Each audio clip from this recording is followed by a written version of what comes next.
Bonjour à tous. Aujourd'hui, nous allons parler du body count, un anglicisme utilisé pour désigner le nombre de partenaires sexuels qu'une personne a eu au cours de sa vie. Un terme inspiré du monde de la criminalité et des enquêtes policières qui signifie en traduction littérale le nombre de corps ou le nombre de victimes. Le terme body count est donc souvent utilisé pour aborder la question de la multiplication des partenaires sexuels, de la promiscuité et de son potentiel impact sur les individus, et particulièrement l'impact psychologique, parce que l'impact physique, on en conviendra, est assez évident. Je ne vais pas vous faire la liste de toutes les MST, papillomavirus, gonorrhée, chlamydia, syphilis et j'en passe, avec toutes les maladies graves qu'elles peuvent générer, notamment chez la femme, avec le papillomavirus qui est directement responsable du cancer du col de l'utérus. Donc être vigilante ou se préserver pour une femme, c'est aussi rester en bonne santé. C'est pour cette raison que l'on va éviter de parler des évidences et qu'on va se concentrer sur l'impact de la multiplication des partenaires sexuels sur la psyché et en particulier la psyché féminine. Pour les hommes, c'est un peu différent et on en parlera également.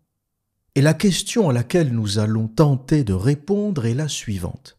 Le fait de n'avoir eu qu'un seul partenaire sexuel, ou d'en avoir eu 2, 5, 10, 20, 30, 40, 100, a-t-il une quelconque importance, un quelconque impact sur la psyché, sur l'estime de soi, sur l'équilibre mental et surtout, est-il un indicateur d'un trait psychologique inquiétant dont il faut se méfier et s'éloigner ? Et ça tombe bien parce qu'il y a quelque temps, j'ai écrit tout un livre sur le sujet en avril 2023 dont le titre est « Caractère, 12 types de femmes à éviter ».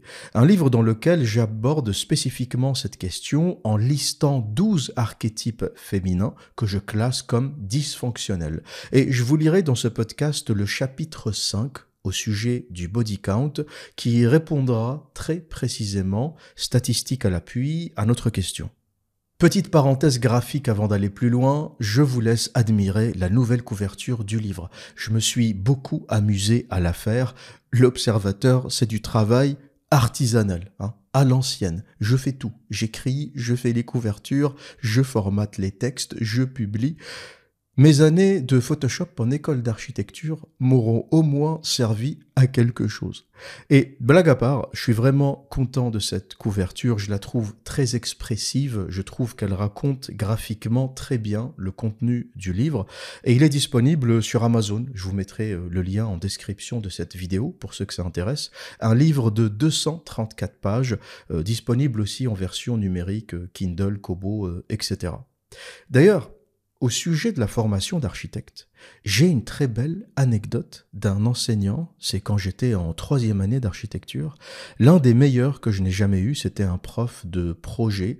Projet, c'est le module le plus exigeant. Certains l'appellent aussi atelier. C'est là où on apprend à dessiner, à faire de la conception, des maquettes, etc. Et il nous avait dit, même si vous ne faites pas de l'architecture votre métier, les études d'architecture modifient votre cerveau à tout jamais. Et ça m'avait marqué. Il nous avait dit, quoi que vous fassiez plus tard, vous ne le ferez jamais comme les autres. En disant ça, il savait que l'architecture était un métier difficile, avec beaucoup de compétition et de chômage, et que beaucoup d'entre nous, dans cette promotion de 3e année, seraient diplômés en architecture, mais ils n'exerceraient pas la profession d'architecte, ce qui est la réalité du métier. Beaucoup de diplômés en architecture se retrouvent à faire de l'assistance à la maîtrise d'ouvrage, donc ils font du conseil et du suivi pour le client, certains passent côté entreprise de BTP, certains comme moi font de la maîtrise d'œuvre d'exécution et passent plus de temps sur des chantiers à faire de la paperasse, à écrire des ordres de service qu'à faire du dessin. Ça va faire 10 ans que je n'ai pas fait un seul dessin.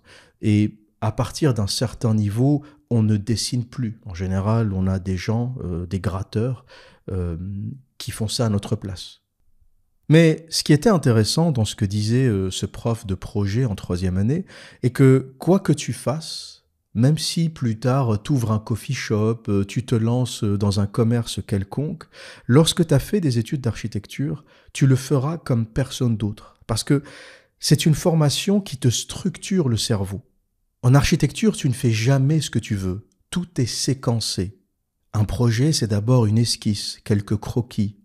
Ensuite, on passe à l'avant-projet sommaire, puis l'avant-projet détaillé, puis la phase pro avec à la clé le DCE, le dossier de consultation des entreprises, qui permet de chiffrer le projet, de savoir combien il coûte.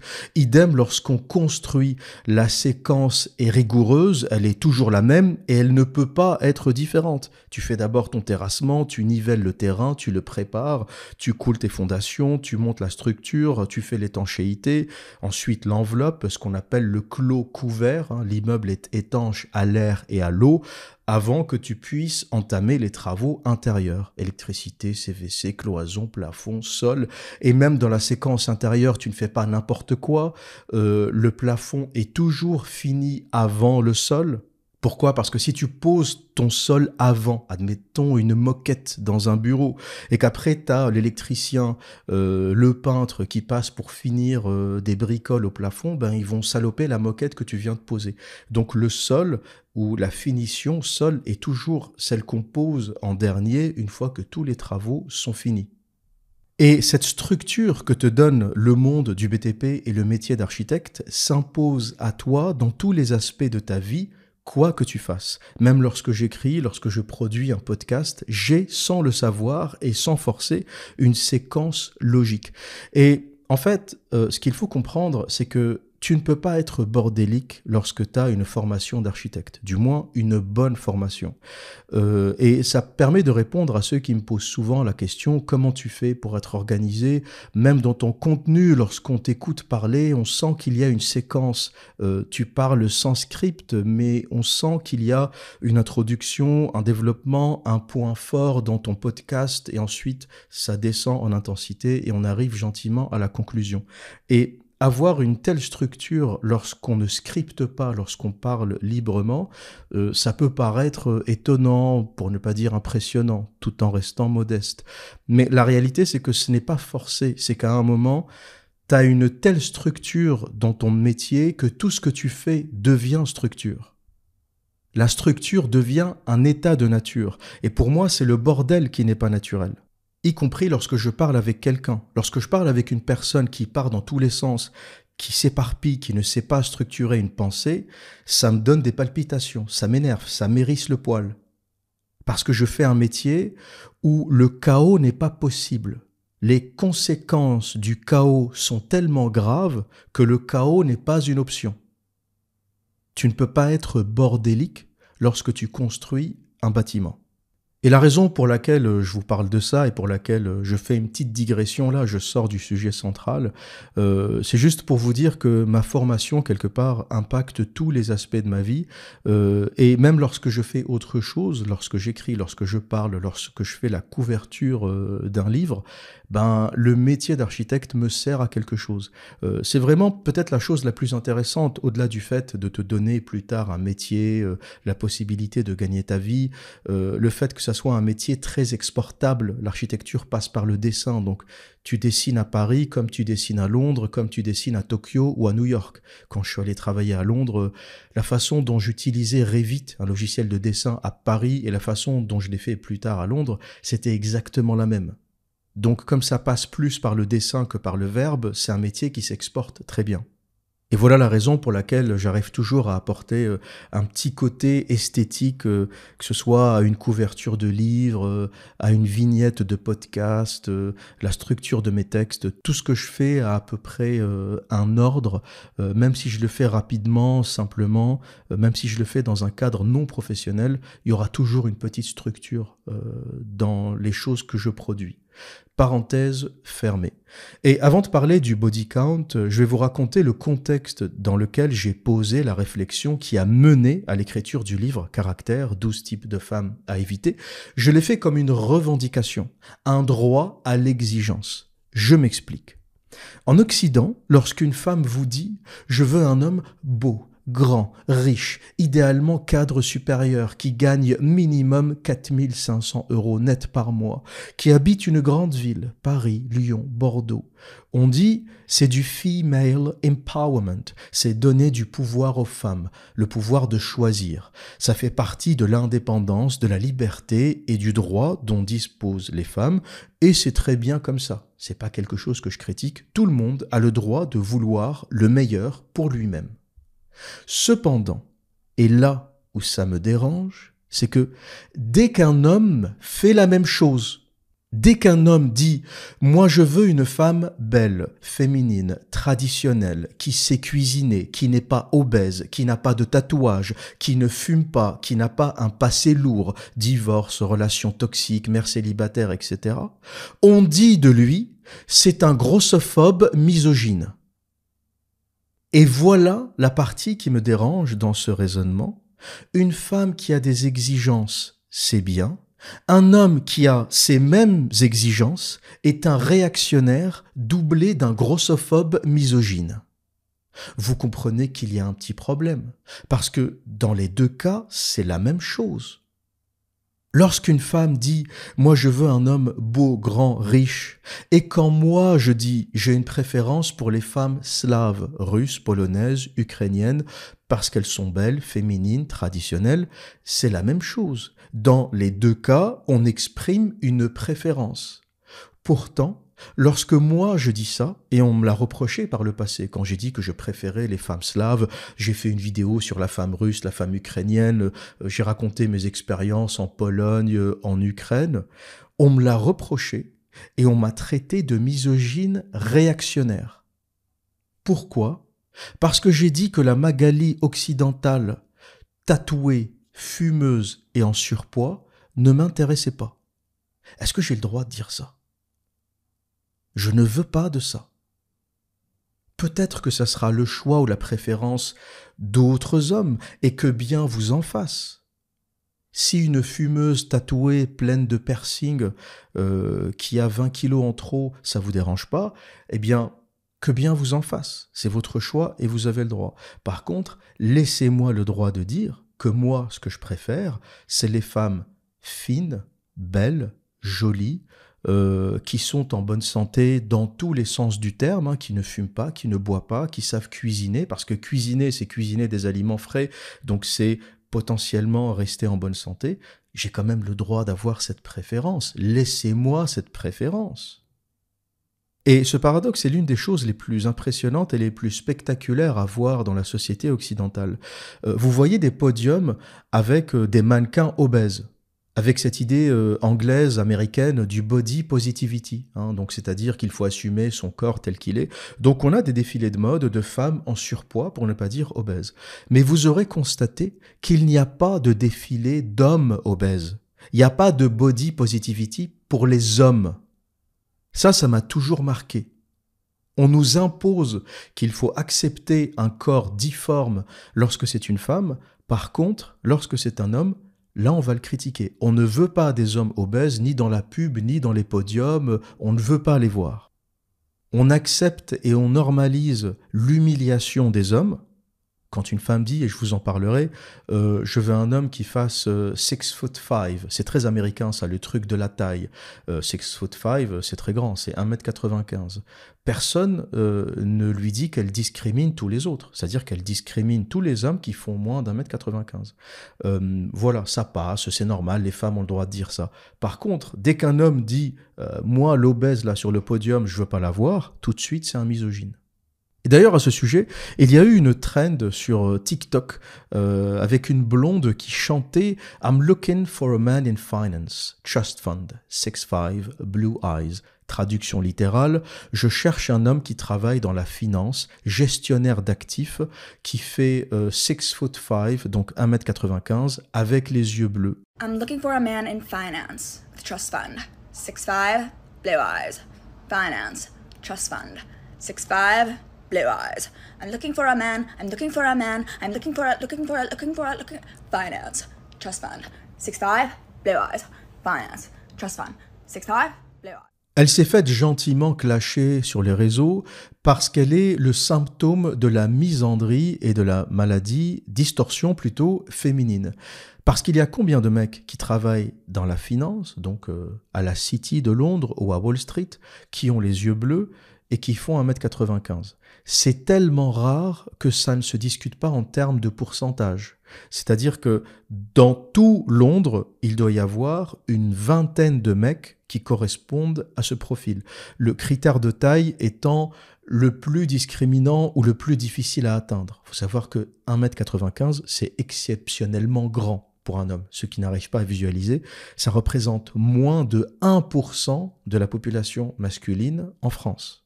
C'est-à-dire que dans une salle avec 100 personnes, t'en as un seul, parfois aucun, qui fait plus d'1m95. Qui plus est, c'est un délire féminin qui n'est pas particulièrement enviable. Personnellement, je considère qu'au-delà d'1m85, ça n'a aucun intérêt. Tout ce que tu gagnes au-delà d'1m85 n'a aucun intérêt. Sans parler des problèmes de dos, des difficultés à trouver des chaussures à ta taille, parce que souvent les pieds, ça va avec la taille. Donc si tu fais presque 2 mètres, tu as certainement des palmes. Et là, pour trouver des chaussures, des baskets, c'est plus compliqué. Quand tu les trouves, c'est plus cher. T'asseoir dans un avion est compliqué. Donc, être grand, c'est un avantage compétitif pour un homme, mais il y a une taille optimale au-delà de laquelle tous les centimètres en plus ne t'apportent absolument rien. Comme il y a d'ailleurs une richesse optimale, au-delà de laquelle l'argent que tu as en plus ne t'apporte absolument rien. Quelle est la différence entre celui qui a 50 millions et celui qui a 1 milliard ? Au final, tous les deux prennent le matin un café avec des œufs sur un toast ou une tartine au petit-déj. Faut être réaliste. Le petit-déj d'Elon Musk n'est pas différent du tien ou du mien. Au final, du pain, c'est du pain, des œufs, c'est des œufs. On va jouer sur c'est bio, c'est pas bio, ça coûte plus ou moins cher, mais au final, on mange tous à peu près pareil. Donc l'argent, c'est bien, mais à partir d'un certain niveau de richesse que je qualifie comme optimal, ça veut dire que tu fais tes courses sans regarder les prix. Quand tu vas dans un hôtel, tu prends plutôt un 5 étoiles qu'un 3 étoiles. Donc, c'est intéressant l'argent, ça te permet d'acheter un certain niveau de confort. Mais il y a un montant à partir duquel ça ne fait plus aucune différence. Et donc, cette femme qui se permet de dire ça sur les réseaux sociaux, I want a man in finance, 6 foot, etc., etc., finalement, elle discrimine 99,99% de la population masculine. Elle dit quelque part que les hommes qui n'entrent pas dans ces critères ne m'intéressent pas.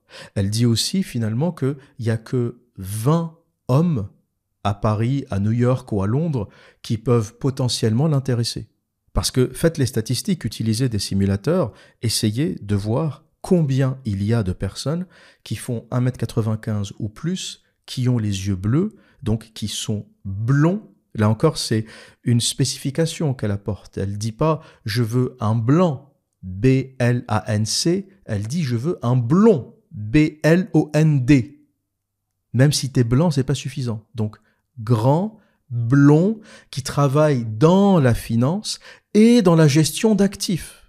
Même si tu bosses dans la finance et que tu fais autre chose, ça ne l'intéresse pas. Pourquoi ? Parce que les trust funds, la gestion d'actifs, c'est là où il y a le plus d'argent. Tu gères la fortune des milliardaires. Donc forcément, c'est les plus gros salaires que tu puisses avoir à Wall Street ou à la Cité de Londres. Et vous imaginez si on fait la même chose pour une femme ?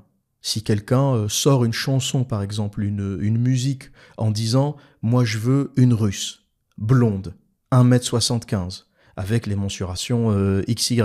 Qui sait cuisiner, qui veut des enfants, qui est féminine. Vous imaginez le backlash que vous allez vous prendre. Vous allez vous faire pendre sur la place publique. Parce qu'il y a toutes les Magali obèses et hystériques qui vont vous tomber dessus. Le 2 poids, 2 mesures.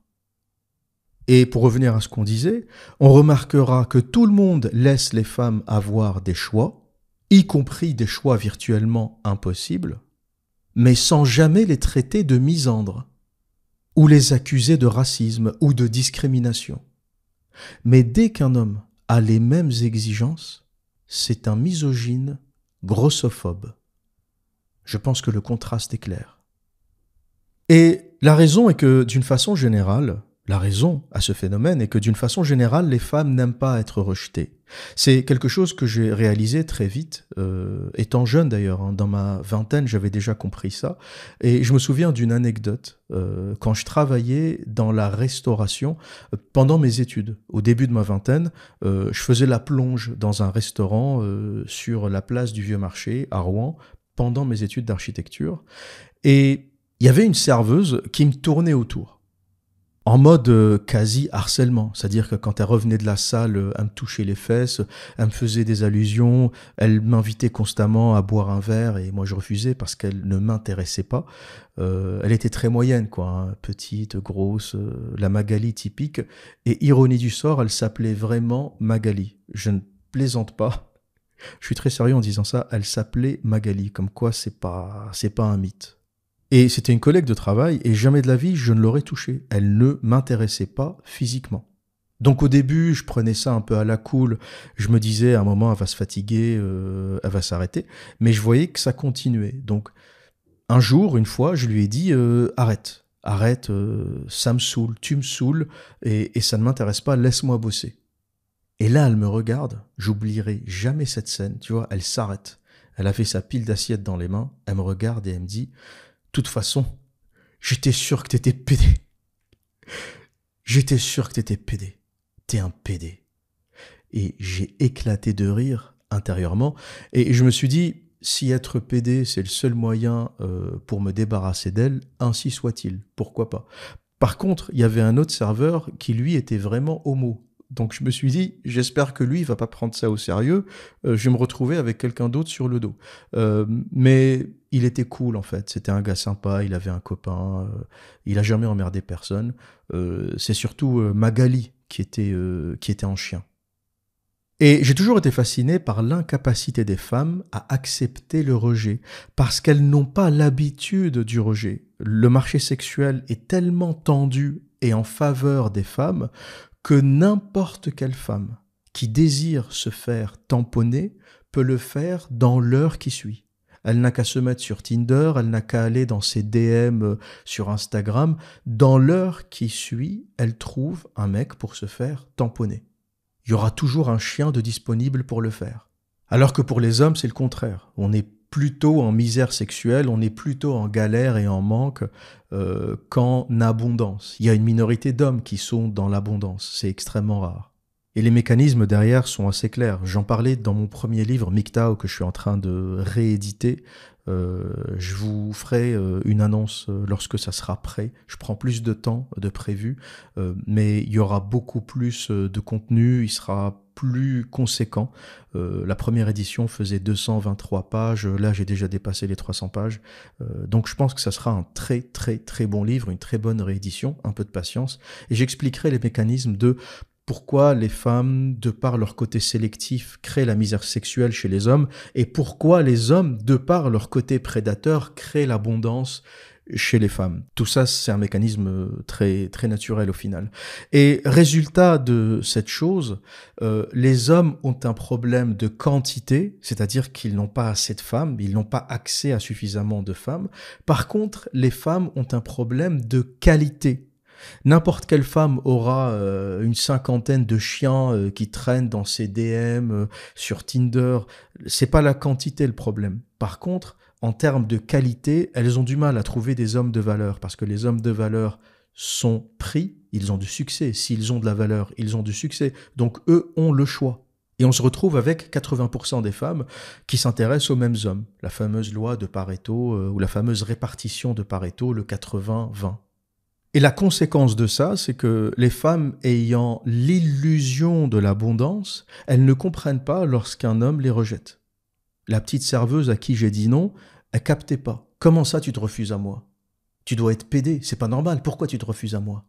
Tous les mecs à qui je me suis donné ont dit oui. Oui, peut-être Magali, mais tu t'es fait culbuter, c'est pas pour ça qu'ils vont te faire des enfants, qu'ils vont vivre avec toi. Faut faire la différence entre un homme qui veut juste un coup d'un soir et un homme qui est prêt à te donner une famille, des enfants, la sécurité, de l'amour, de l'affection, etc. Les hommes ne donnent pas ça à n'importe qui. Je vais dire la chose vulgairement, il y a des femmes qu'on aime et des femmes qu'on baise. Et la chose est très claire dans l'esprit des hommes. Il Il y a des femmes qu'on aime et qu'on respecte et avec lesquelles on va plus loin dans la vie. Et il y a des femmes qu'on n'utilise que pour la chose sexuelle. Et c'est très clair dans notre esprit. Et les femmes, parfois, ont tendance à pas comprendre ça, tu vois. Il m'arrive d'être avec des gonzesses qui veulent aller plus loin dans la relation et moi je dis non, je m'arrête là, ça m'intéresse pas. Et en général, ça finit en crise de nerfs. Comment ça, tu veux pas de moi? Tu m'as utilisé. Enfin, comment ça, je t'ai utilisé? Toi aussi, tu m'as utilisé. Ça s'est fait à deux le truc, hein. Je te rappelle qu'on est deux pour faire la chose. Mais en général, dès que tu les largues ou dès que tu arrêtes, elles te font une crise de nerfs. Par contre, quand c'est elles qui te larguent, là, il n'y a pas de problème. Elles disparaissent dans la nature, elles te bloquent, t'existes plus, zéro remords. Et voilà pour conclure ce point, pourquoi les femmes ont du mal avec le rejet, parce qu'elles n'ont pas l'habitude. Un homme traverse sa vie avec le rejet.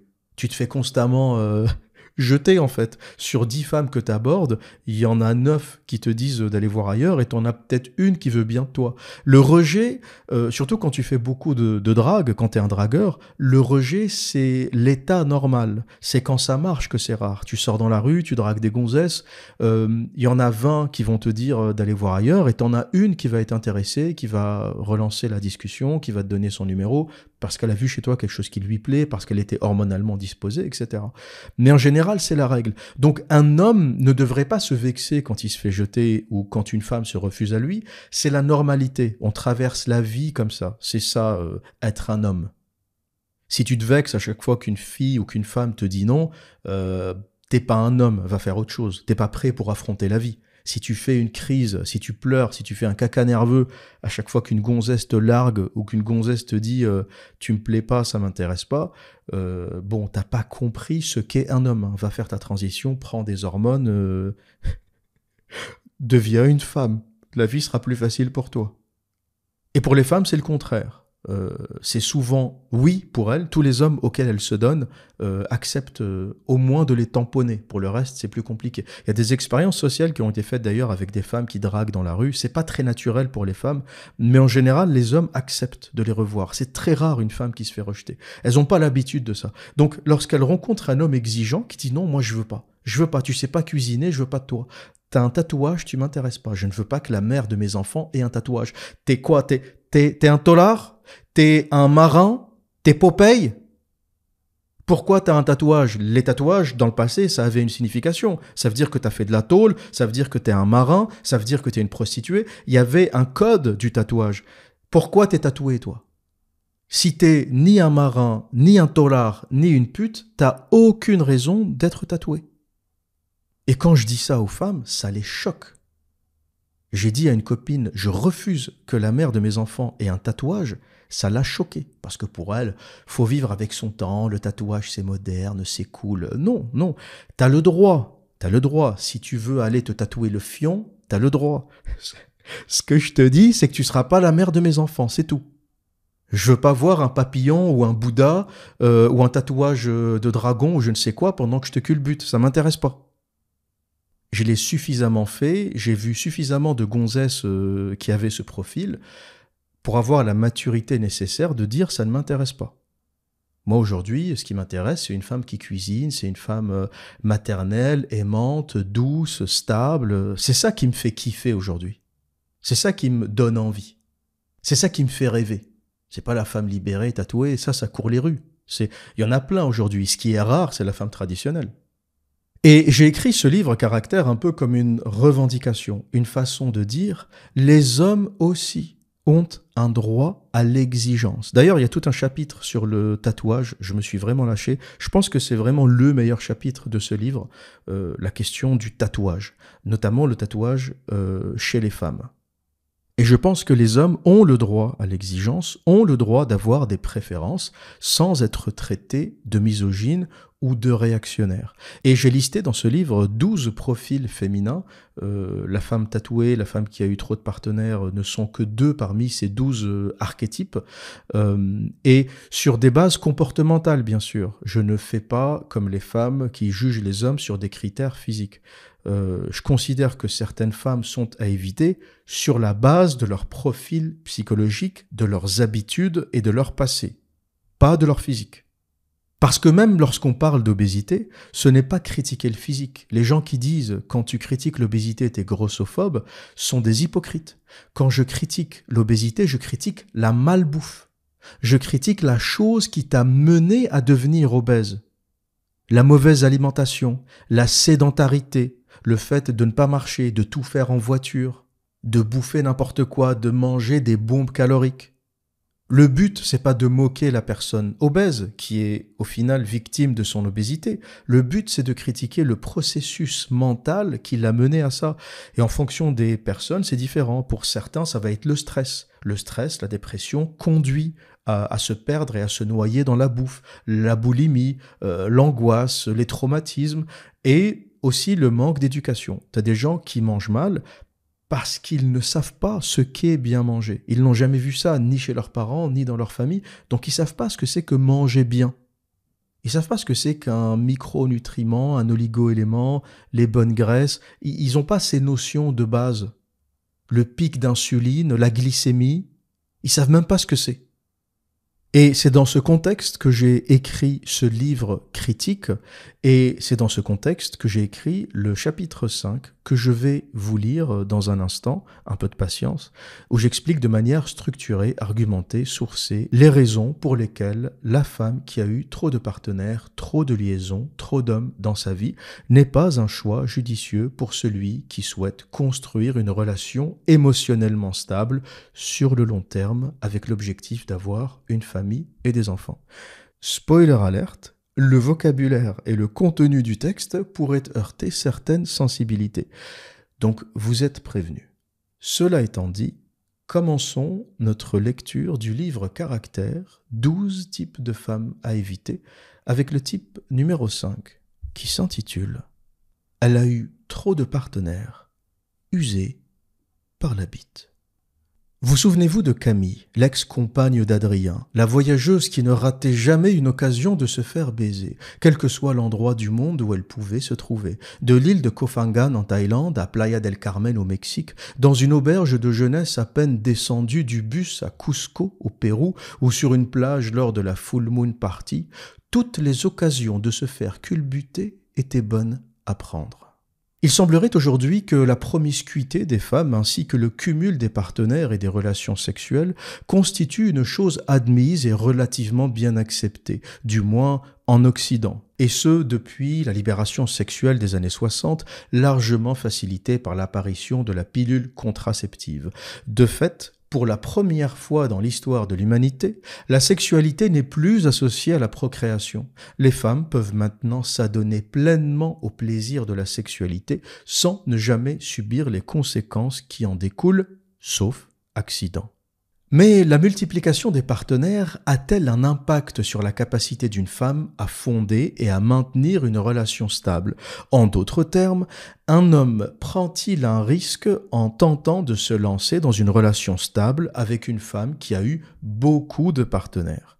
Une étude américaine publiée dans The Institute of Family Studies s'est intéressée à la corrélation entre le nombre de partenaires qu'a pu avoir une femme au cours de sa vie et la stabilité du mariage de cette dernière. Le graphique ci-dessous, extrait de cette étude, explique la probabilité qu'a une femme de divorcer après 5 ans de mariage en fonction du nombre de partenaires sexuels qu'elle a eu avant son mariage. Les résultats de cette étude sont aussi intéressants que surprenants et voici ce qu'ils nous dévoilent. Lorsqu'une femme n'a connu aucun homme avant son mari, ses chances de divorcer après 5 ans de mariage s'élèvent à 5%. Selon l'étude, la religion est le facteur majeur conduisant ces femmes à ne fréquenter aucun homme et à rester vierges jusqu'au mariage. Lorsqu'une femme a connu un seul partenaire avant son mari, la probabilité de divorcer monte à 20%. Au bout de 2 partenaires avant le mariage, la probabilité de divorcer grimpe à 30%. Entre 3 et 9 partenaires, la probabilité de divorcer baisse et se stabilise à 25% environ. À partir et au-delà de 10 partenaires, la probabilité de divorcer augmente encore pour dépasser les 33%. Les trois courbes indiquent trois époques différentes qui semblent se corréler. Le symbole du losange représente les années 80, le carré les années 90 et le triangle les années 2000. On notera une décorrélation du graphique des années 80 concernant les femmes ayant connu plus de 10 partenaires sexuels avant leur mariage. Car contrairement aux années 90 et 2000, dans les années 80, il semblerait qu'un nombre accru de partenaires, plus de 10, n'augmenterait pas et ferait même baisser le risque de divorce. Difficile d'expliquer cette décorrélation, cela est probablement dû à l'échantillon réduit de cette population. En effet, dans les années 80, très peu de femmes avaient eu plus de 10 partenaires sexuels au cours d'une vie.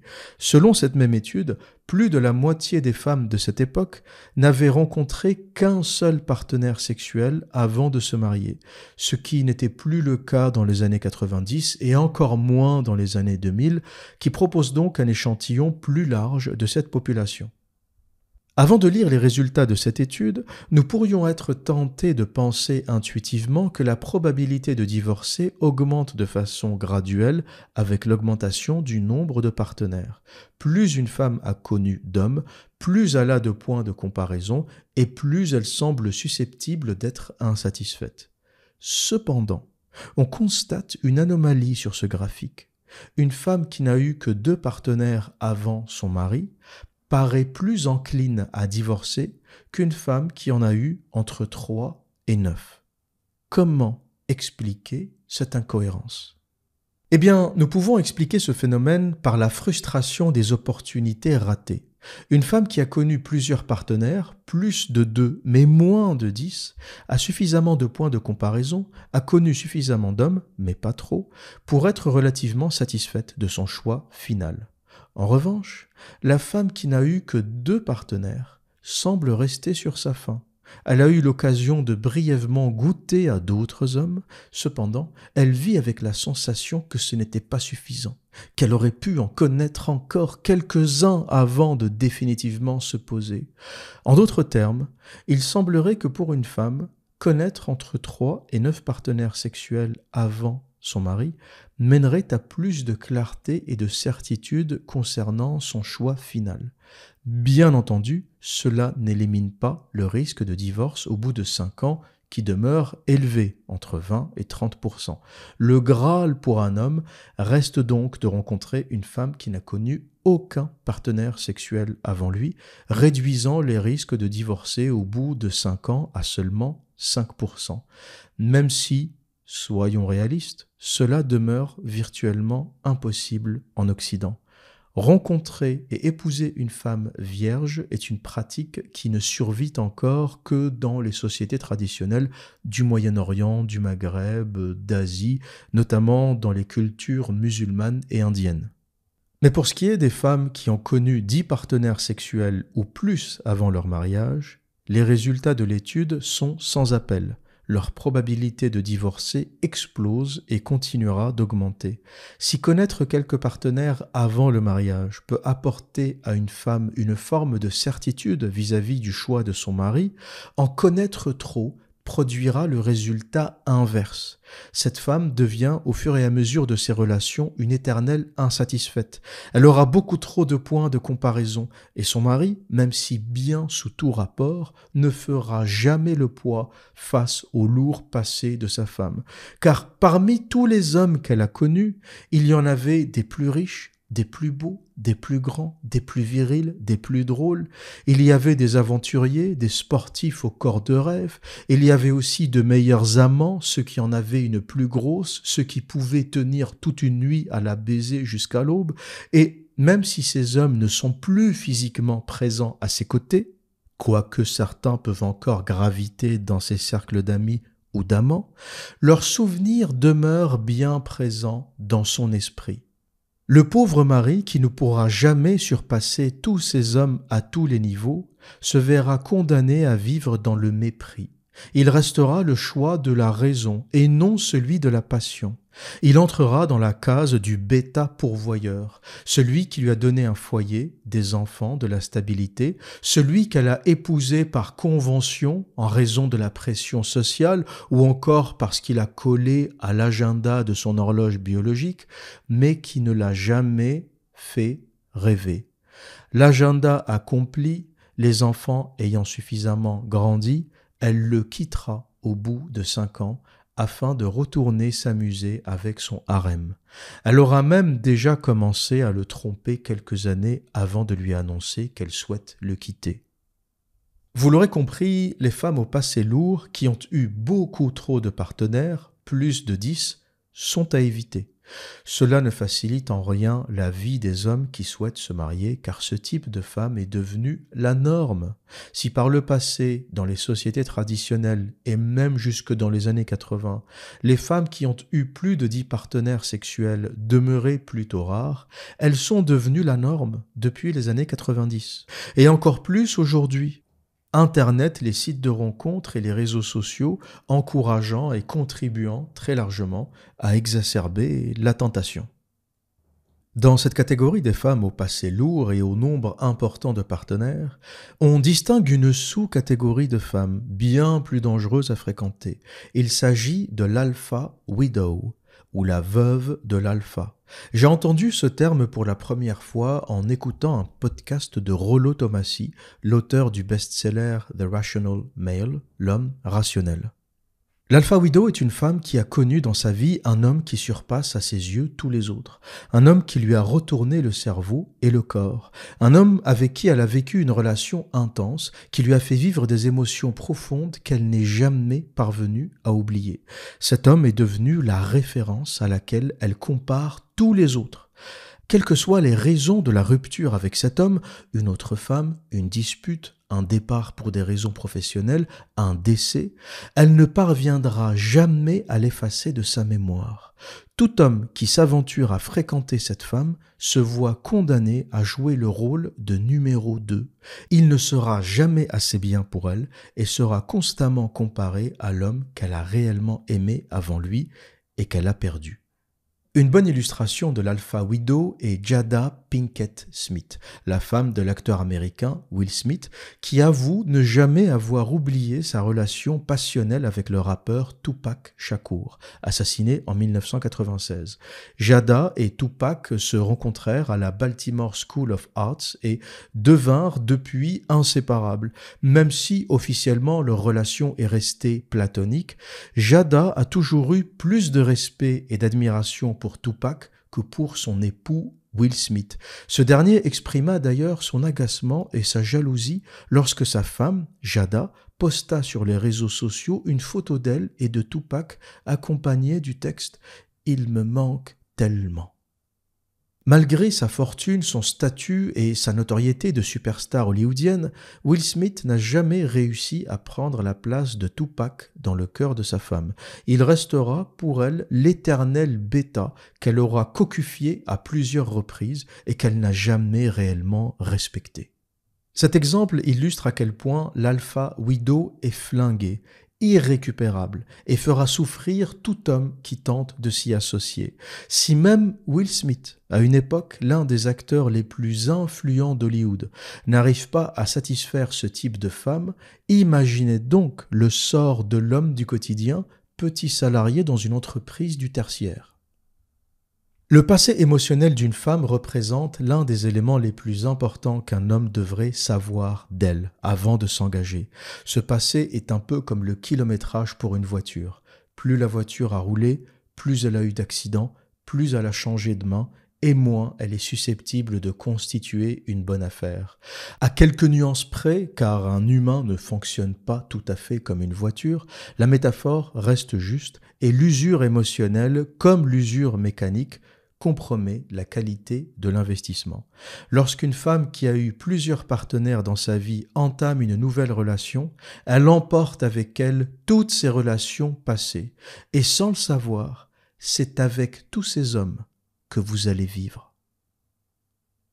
Plus une femme a connu de partenaires, plus sa charge émotionnelle se révèle élevée, et encore plus si elle a connu des partenaires qui l'ont émotionnellement malmenée, les femmes qui ont fréquenté des pervers narcissiques, des criminels, des prisonniers, des rappeurs, ou d'une façon générale des bad boys, dont elles ne se sont jamais remises, comme c'est le cas pour Jada Pinkett Smith, constituent l'échantillon extrême de ce spectre. Mes contradicteurs pourraient être tentés de me dire que la même chose s'applique aux hommes. Cependant, aucune étude n'a prouvé une corrélation entre le nombre de partenaires qu'un homme a connus et sa tendance au divorce. Et de toute manière, selon les dernières statistiques, les divorces sont initiés à 75% par les femmes, ce qui renforce mes propos. De plus, des études génétiques ont prouvé que la multiplication des partenaires a toujours été la norme pour les hommes. Une étude menée par le Max Planck Institute, spécialisée dans les études de l'évolution et de l'anthropologie sur l'ADN humain, a démontré que nous avons plus d'ancêtres femmes que d'ancêtres hommes. Au néolithique, 17 femmes se reproduisaient contre seulement un seul homme. Les autres hommes étaient pourtant bien là. Cependant, les hommes les plus forts, les plus dominants, accaparaient la majorité des femmes, excluant tous les autres de la reproduction. Pour l'homme, donc, contrairement à la femme, avoir plusieurs conquêtes est un symbole de force, de domination et aussi de stabilité. Toutes celles qui porteront sa descendance seront aimées et respectées. À l'aube de cette clarification, nous pouvons maintenant conclure que tout homme avisé qui souhaite avoir une relation saine, paisible et émotionnellement stable doit savoir éviter les femmes qui ont connu trop de partenaires. Ces femmes ne constitueront jamais une bonne compagne, ni une bonne épouse, ni une bonne mère. Leurs nombreux points de comparaison et la nostalgie de l'homme perdu leur feront vivre une éternelle insatisfaction et les pousseront à mépriser tout homme qui partagera leur vie, car cet homme leur rappellera chaque jour celui qu'elles n'ont pas pu ou su garder. Alors elles le tromperont, le détesteront et finiront par le quitter. Ne soyez pas cet homme. À ce stade de l'écriture, je souhaitais conclure ce chapitre en pensant avoir tout dit sur le sujet. Néanmoins, j'ai réalisé que mon analyse resterait incomplète si je n'abordais pas la question de l'adultère et du divorce en relation avec le milieu et la catégorie socio-professionnelle auxquelles appartiennent ces femmes. Cette information complémentaire pourrait s'avérer cruciale et vous aidera grandement dans le choix de votre futur partenaire et qui sait, votre future épouse, si cela est votre intention. Une étude publiée par le cabinet d'avocats américain Wilkinson & Finkbeiner établit une corrélation entre le taux de divorce et les différentes professions exercées. Voir le tableau ci-après, je vous le mettrai à l'écran pour ceux qui écoutent ce podcast. Selon cette étude, certaines professions se révéleraient davantage touchées que d'autres par le divorce, notamment les danseuses, les barman, les masseurs-masseuses, avec un taux de divorce qui se situe entre 38 et 43%. D'autres professions connaîtraient en revanche un taux de divorce bien plus bas. C'est notamment le cas pour les dentistes, les agriculteurs, les ingénieurs agronomes, les pédiatres, le clergé, chez les protestants qui ont de fait le droit de se marier, ainsi que les médecins et les chirurgiens avec un taux de divorce allant de 1,78 à 9,23%. Ce que nous disent ces chiffres est relativement aisé à comprendre et à interpréter. Les métiers de la nuit, danseuses, stripteaseuses, barman, pour les raisons évidentes que dicte le monde de la nuit, ont une plus grande tendance à l'adultère et donc au divorce. Il en est de même pour les métiers qui impliquent une grande promiscuité avec le patient, telles que masseuses ou avec les collègues de travail, ce qui est le cas des infirmières et du monde médical d'une façon générale. Cette promiscuité accentue donc naturellement le risque d'adultère et de divorce. Cependant, il semblerait que cela dépende aussi de la classe sociale et de l'éducation. Les dentistes, les médecins, les chirurgiens et les hommes de foi semblent moins divorcés malgré la même promiscuité qu'ils entretiennent avec les patients ou leurs fidèles. En d'autres termes, un niveau intellectuel plus important et une morale plus haute permettent une plus grande stabilité du mariage. À l'appui de toutes ces études et fort de notre analyse, nous allons conclure que l'homme avisé doit non seulement éviter les femmes qui ont eu trop de partenaires, mais aussi, d'une façon générale, les femmes issues du monde de la nuit, à la petite vertu et à la morale faible. Car aucune femme respectable ne rêve de travailler dans un bar ou dans une boîte de nuit pour faire la serveuse, la danseuse ou la stripteaseuse, dans un environnement dans lequel la tentation de se faire culbuter est grande. Nous pourrons cependant excuser les infirmières et aides-soignantes qui, malgré leur tendance à l'adultère et leur taux élevé de divorce, près de 29%, exercent un métier plus qu'honorable. Leur tendance aux petites aventures extra-conjugales trouve certainement ses origines dans la pression et la pénibilité du travail qu'elles effectuent. Je laisse à mes lecteurs le soin de consulter ces chiffres et d'en tirer leurs propres conclusions. Mon rôle ici n'a été que de traduire une réalité dont on parle peu dans notre monde féminisé, mais que tout homme avisé se doit de connaître et d'intégrer. Voilà donc pour ce chapitre 5 qui décrit un archétype, un parmi les 12 dont je parle dans ce livre. Vous pouvez consulter la table des matières sur Amazon, elle est accessible. Vous pouvez aussi consulter quelques pages du livre, notamment les premières, pour vous en faire une idée plus claire. Les choses ne sont jamais aussi simples qu'on ne le pense. Le graphique que je vous ai montré du Institute of Family Studies nous montre les subtilités entre les femmes qui ont eu entre 2 et 9 partenaires ou 3 et 9 partenaires, celles qui en ont eu plus de 10. C'est pas une espèce de lecture linéaire, plus elle a eu de partenaires, plus elle a de chances de te tromper.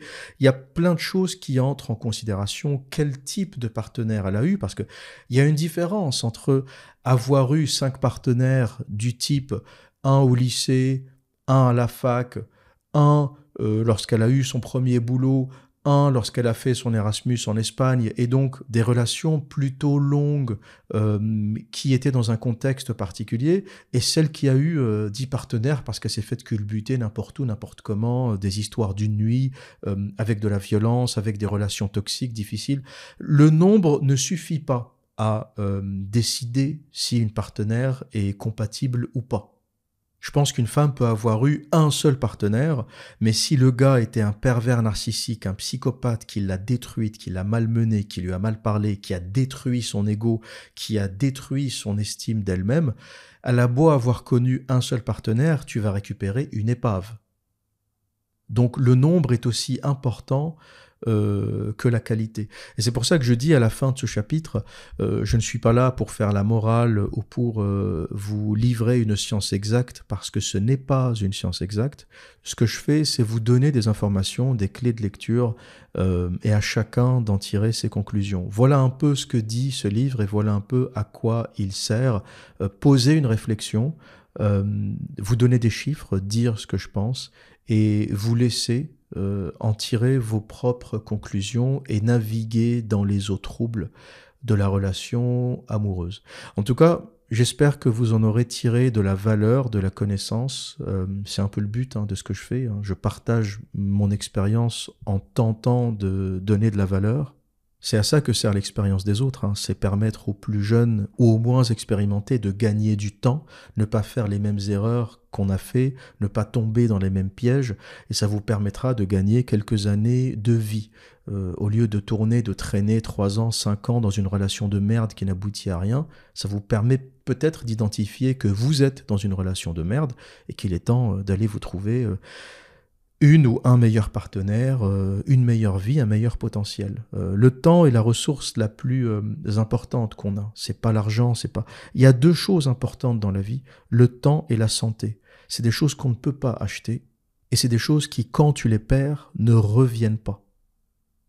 Donc respectez votre temps et votre santé. Ça a l'air un peu bateau et naïf, dit comme ça, mais malheureusement, les gens ne réalisent l'importance de ces choses que lorsqu'ils les ont perdues. Les gens réalisent l'importance du temps et de la santé à 80 ans. quand ils sont fatigués, malades, éclatés, ils se disent « Ah tiens, j'aurais dû mieux manger, j'aurais dû faire du sport, j'aurais dû ne pas perdre mon temps avec telle ou telle personne ou dans tel ou tel boulot. » C'est des évidences, mais bizarrement, paradoxalement, les gens ne les réalisent que lorsqu'ils les ont perdus. Et je pense que la richesse du savoir, la richesse de l'expérience des autres, du partage des plus anciens, c'est justement de raconter aux nouvelles générations l'importance de ces choses avant qu'ils ne les perdent. Donc chérissez votre temps et ne le donnez pas aux gens qui ne le méritent pas. Voilà ce que j'avais à dire pour aujourd'hui. Et que dire d'autre ? Eh bien, comme à mon habitude, prenez soin de vous et à très bientôt.